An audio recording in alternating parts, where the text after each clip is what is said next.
It seems like GoPro in 2022 is still the most popular action camera brand, but they are by no means the only people working on innovative small cameras. So here I'm going to lay out the best non-GoPro action cameras you can buy this holiday season.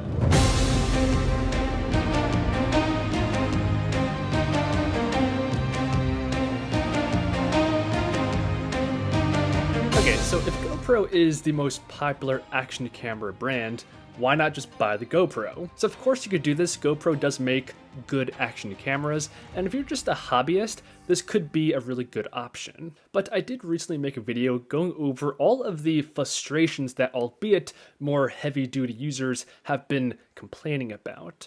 And that video is linked at the top right if you guys want to go see it, but essentially, in a nutshell, GoPros tend to overheat and freeze a lot. Way to go, GoPro, version 1.19.44. Oh my God, look at that. Dead in the water. Okay, so here's my little guide of what's important when buying an action camera. Of course, my first point is image quality. It's a camera. No matter what camera you buy, this is probably the most important thing. And this can be split up into two aspects: the resolution, so 1080p, 4K, and the image sensor size. The bigger the image sensor, generally the higher the image quality, especially in low light situations. And the next point is image stabilization. And this is very unique to action cameras and one of their main selling points. Because action cameras are made to be in fast moving places without tripods, this is something that all the major brands have really been developing over the past couple of years. And I gotta say, it's truly an awesome feature of essentially all action cameras in 2022. Some action cameras even have horizon leveling, so no matter how much you turn the camera, it can be completely upside down and the image is still completely level. It's awesome stuff. Okay, the next point here is the design. So action cameras are small, durable, weatherproof devices, but each one is a little bit different. So GoPro has like a rubbery kind of texture on the outside, and something like the DJI Action 2 is all aluminum. But that just comes down to personal preference.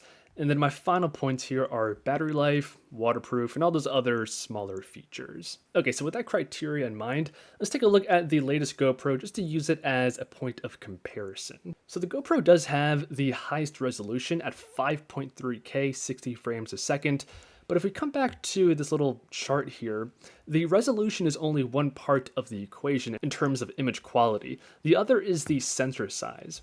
And here they use a 1/1.9 inch sensor. That is an improvement over what they've been using. I think for the longest time they've had a 1/2.3 inch sensor. So this is bigger, but it's still small and by no means industry leading. In terms of the design, we all know what a GoPro looks like, and it is very utilitarian. There's a large touchscreen on the back, and then it has a front-facing display, which is not a touchscreen. The whole unit is waterproof, and they do have their image stabilization. They call it Hypersmooth, and it's very good. But the entire thing is expensive, $449. Okay, so the first alternative I'll give to the GoPro is the newly announced DJI Action 3. As we can tell by the images here, the physical design is almost identical to the GoPro. A big difference, however, is the front display is a touchscreen, so you can change your settings from that monitor. The camera is limited to 4K, but let's be honest, for most people that is more than enough. In terms of the sensor, here it is 1/1.7 inches,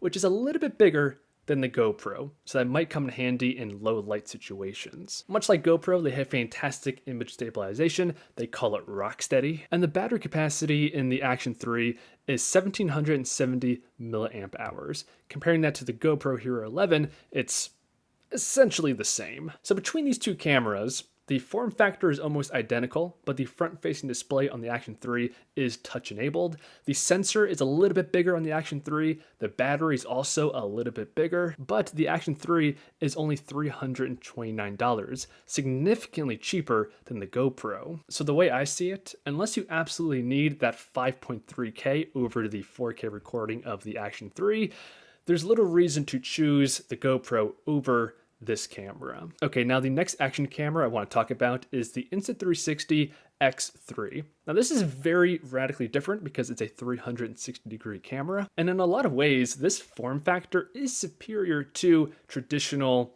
action cameras. This camera enables the invisible selfie stick. I'm sure you've seen this before, and it's a very cool look. You can completely reframe the shot and compose it in post after you record it, and the image stabilization is some of the best in the business because the field of view is 360 degrees. And that's not to mention that you can use this as a traditional action camera too if you want. It's called single lens mode, and as you guessed it uses just one of the lenses, and it gives you a nice 4K image. It has a 1/2 inch sensor, which is ever so slightly bigger than the 1/1.9 inch sensor in the GoPro Hero 11, and the price tag is the same as the GoPro at $449, but I think you get a lot more functionality, and not to mention a whole second lens in this versus the GoPro. And I should mention that GoPro does have their own 360 degree camera, but it's old. They haven't updated this in almost 2 years now, and it's a bit more expensive at $500. So in my opinion, if you're looking for an alternative to the GoPro in 2022, the DJI Action 3 is a great direct competitor to that camera. And if you want something a little bit different that can bring you some new features,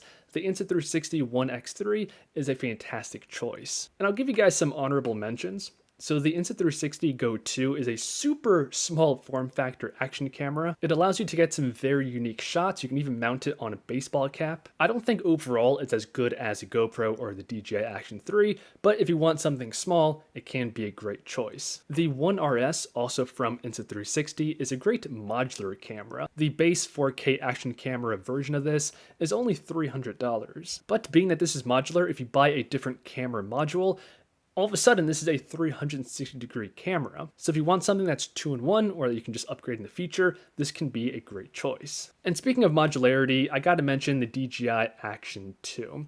Now it is a little bit expensive at $400, but I often see this on sale for just $279, so keep an eye out for it. I'll leave all these cameras linked down below. And the DJI Action 2 is actually what I'm using right now to record this video. And the tech specs are almost identical to the newer Action 3, just the form factor is different. All right, that's it. Hope you guys enjoyed the video. If you did, like, subscribe, and I'll see you guys in the next one.